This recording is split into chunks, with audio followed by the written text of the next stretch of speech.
Hello दोस्तों, स्वागत है आपका अपने YouTube चैनल प्रतिमाज़ यूनिक डायरी में। दोस्तों, सावन का पवित्र महीना चल रहा है और आ गई है अष्टमी तिथि।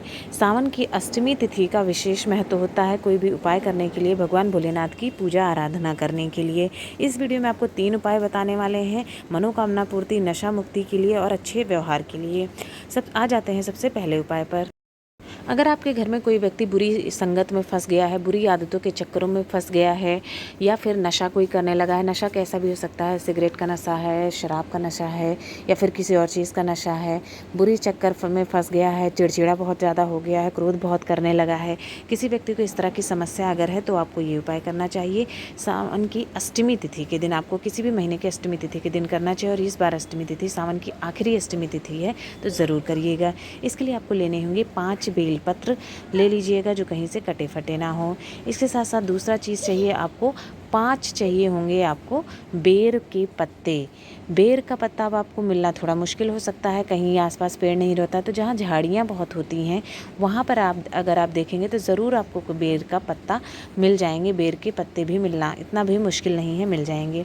इसके साथ साथ आपको चाहिएगा शमी के पत्ते। शमी के कितने पत्ते लेंगे? शमी के भी आपको 5 पत्ते लेने हैं। इस तरह से 3 तरह के आपने पत्ते ले लिए। इसके बाद आपको जो चीज़ लेनी होगी वो है लाल चंदन।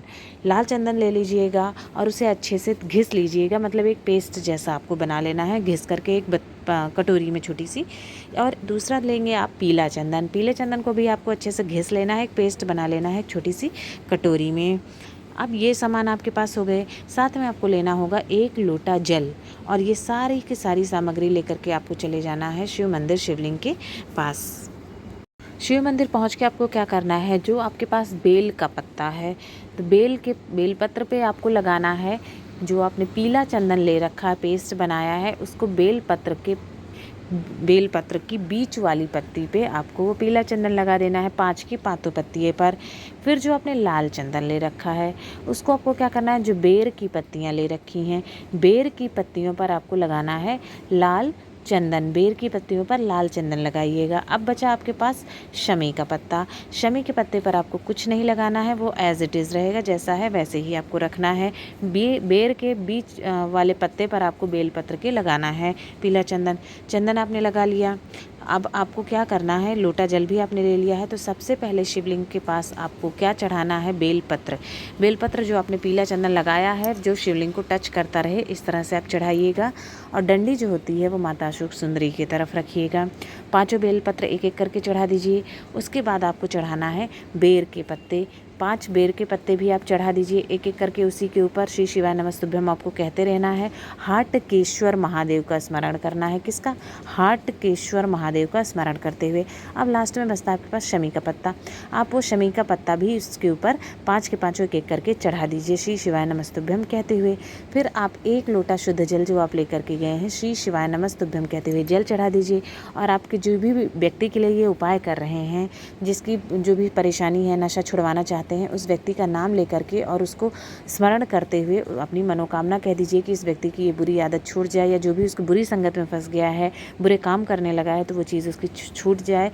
भगवान भोलेनाथ आपकी मनोकामना ज़रूर पूरी करेंगे। इसके बाद आपको क्या करना है, अब आप वो पत्ते जो हैं वो सारे पत्ते आपको उठा लेने हैं।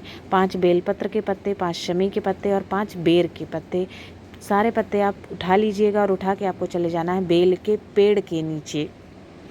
बेल के पेड़ के नीचे आप जब पहुंच जाएंगे, वहाँ पर आपको क्या करना है, वही पत्ते जो आपने लिए हुए थे, सबसे पहले आपको बेर का पत्ता चढ़ा देना है 5, और उसके बाद फिर आप शमी का पत्ता चढ़ा दीजिए, और लास्ट में आप बेलपत्र चढ़ा दीजिए 5 बेलपत्र चढ़ा दीजिए। और बेल के पेड़ के नीचे भी आप थोड़ा सा 1 लोटा जल चढ़ा दीजिए श्री शिवाय नमस्तुभ्यम कहते हुए।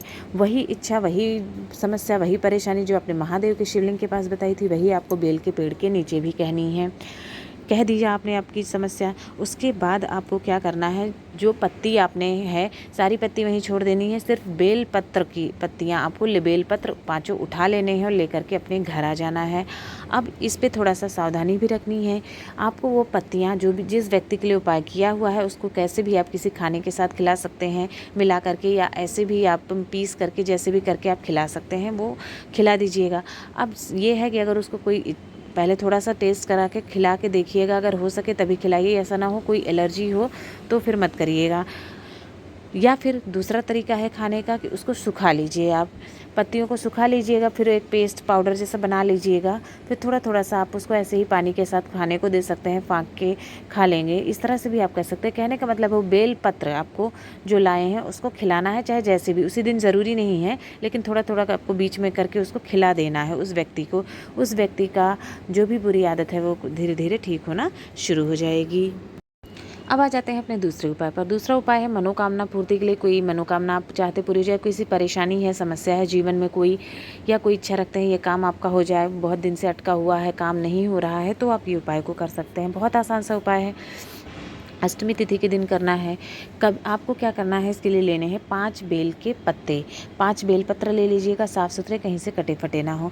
साथ में तांबे के लोटे में 1 लोटा जल ले लीजिएगा और ये दोनों सामान लेके चले जाना है शिव मंदिर शिवलिंग के पास। जब आप शिवलिंग के पास पहुंच जाएंगे तब आपको क्या करना है, बेलपत्र चढ़ाने के नियम है यहाँ पर कि किस तरह से चढ़ाना है। सबसे पहले आपको क्या करना है, 1 बेलपत्र गणेश भगवान के स्थान पर चढ़ाना है, श्री शिवाय नमस्तुभ्यम कहते हुए। अब वो बेलपत्र आपको सीधा चढ़ाना है। वैसे जनरली शिवलिंग पर जो चढ़ाते हैं उल्टा करके चढ़ाते हैं ना, लेकिन चिकना पार्ट नीचे रखते हैं, लेकिन यहाँ पर आपको सीधा एज इट इज़ चढ़ाना है, चिकना पार्ट ऊपर रहेगा बेलपत्र का। गणेश भगवान के पे सीधा चढ़ा दीजिए।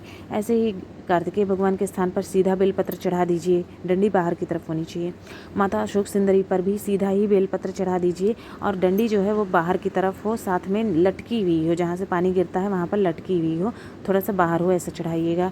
चौथा, आपको माता के हस्तकमल पे चढ़ाना है, वो भी आपको सीधा ही चढ़ाना है बेलपत्र। 5वां बेलपत्र आप चढ़ाएंगे भोलेनाथ के शिवलिंग के ऊपर। अब ये बेलपत्र आपको उल्टा चढ़ाना है, क्योंकि शिवलिंग के ऊपर जो बेलपत्र चढ़ता है वो उल्टा चढ़ता है, यानी जो चिकना भाग होता है वो हमेशा नीचे की तरफ रहता है, शिवलिंग को छूता है। जबकि बाकी 4 जगह हमने सीधा बेलपत्र चढ़ाया है। अगर उसमें चंदन वगैरह कुछ लगा होता तो हम उल्टा चढ़ाते, लेकिन कुछ नहीं चढ़ा लगाया है, सीधा है, सिंपल बेलपत्र है, तो उसको सीधा ही वहीं चढ़ाना है। तो 4 जगह सीधा बेलपत्र चढ़ाया है और शिवलिंग के ऊपर हमने उल्टा बेलपत्र चढ़ाया है, चिकना भाग नीचे रखा है। श्री शिवाय नमस्तुभ्यम कहते हुए सब चढ़ा दीजिए। उसके बाद जो आप 1 लोटा जल लेकर के गए हैं, जहाँ जहाँ पर आपने बेलपत्र चढ़ाए हुए हैं, थोड़ा सा गणेश भगवान के स्थान पे चढ़ा दीजिए, थोड़ा कार्तिकेय भगवान पे, थोड़ा वहाँ पर अशोक सुंदरी माता, थोड़ा गौरी माता और थोड़ा सा शिवलिंग के ऊपर बचा हुआ जल चढ़ा दीजिएगा। अब आपको क्या करना है, जो भी इच्छा है, जो भी जीवन की कष्ट है, परेशानी है, समस्या है, वो समस्या, कष्ट, परेशानी, मनोकामना भगवान भोलेनाथ से आपको कहनी है। भोलेनाथ बाबा आपकी परेशानी, विनती जो है आपकी ज़रूर सुनेंगे। एक बार ये उपाय करके देखिए, कभी भी कर सकते हैं सावन के महीने में, लेकिन अष्टमी तिथि का विशेष महत्व होता है। अगर उस दिन कर लें तो, या प्रदोष का दिन है तो भी आप ये कर सकते हैं। अब आ जाते हैं अपने तीसरे उपाय पर, जो कि मनोकामना पूर्ति के लिए है। बहुत ही आसान सा उपाय है और बहुत सफल भी होता है। इसके लिए लेना है आपको 2 पात्रों में जल। 2 पात्र में आप चाहे 2 तांबे के लोटे ले लीजिए, 2 स्टील के ले लीजिए, या 1 तांबा 1 पीतल, जो भी आपके पास अवेलेबल है, कोई ज़रूरी नहीं है स्पेसिफिक ऐसा ही लोटा चाहिए। 2 पात्र में आपको जल ले लेना है और इसके साथ साथ ही आपको जो सामान चाहिए वो है बेलपत्र। कितने बेलपत्र लेने हैं? 5 बेलपत्र। तो 2 लोटा जल और 5 बेलपत्र लेके चले जाइए शिवलिंग पे, शिवलिंग के पास। अब वहाँ पर आपको क्या करना है, जब आप वहाँ पहुँच जाते हैं तो सबसे पहले आपने जो 5 बेलपत्र ली है, एक एक करके आपको शिवलिंग के ऊपर चढ़ाना है और कहीं चढ़ाने की ज़रूरत नहीं है। सिर्फ शिवलिंग के ऊपर एक एक श्री शिवाय नमस्तुभ्यम कहते हुए 5 बेलपत्र एक एक करके चढ़ा दीजिए, एक साथ मत चढ़ाइएगा। और बेलपत्र कैसी चढ़ाएंगे? उल्टी चढ़ाना है, क्योंकि शिवलिंग के ऊपर रख रहे हैं तो उस ऊपर हमेशा उल्टी बेलपत्र रखी जाती है, मतलब चिकना भाग नीचे रखा जाता है। इस तरह से चढ़ा दीजिएगा श्री शिवाय नमस्तुभ्यम कहते हुए। उसके बाद जो 1 लोटा, जो जल आप 2 लोटा लेकर के गए हैं, दोनों हाथों में 2 लोटा जल रखिएगा और एक साथ आपको एक धार से चढ़ाना है, पतली धार से धीरे धीरे करके वो दोनों हाथों से एक साथ श्री शिवाय नमस्तुभ्यम कहते हुए जल चढ़ा देना है आपको। जल चढ़ा दिया, बेलपत्र चढ़ा दिया। अब आपकी जो भी मनोकामना है, जो भी इच्छा के लिए आप ये उपाय कर रहे हैं, वो इच्छा भगवान भोलेनाथ से व्यक्त करनी है। आपकी मनोकामना ज़रूर पूरी करेंगे भगवान भोले बाबा। इस वीडियो में 3 उपाय बताएं, अपनी परेशानी के हिसाब से आप वो उपाय कर लीजिएगा। कभी भी कर सकते हैं, दिन के किसी भी समय में कर सकते हैं आप ये उपाय। अगर आपको वीडियो पसंद आया हो तो चैनल को लाइक, शेयर और सब्सक्राइब ज़रूर करें। श्री शिवाय नमस्तुभ्यम। ओम नमः शिवाय।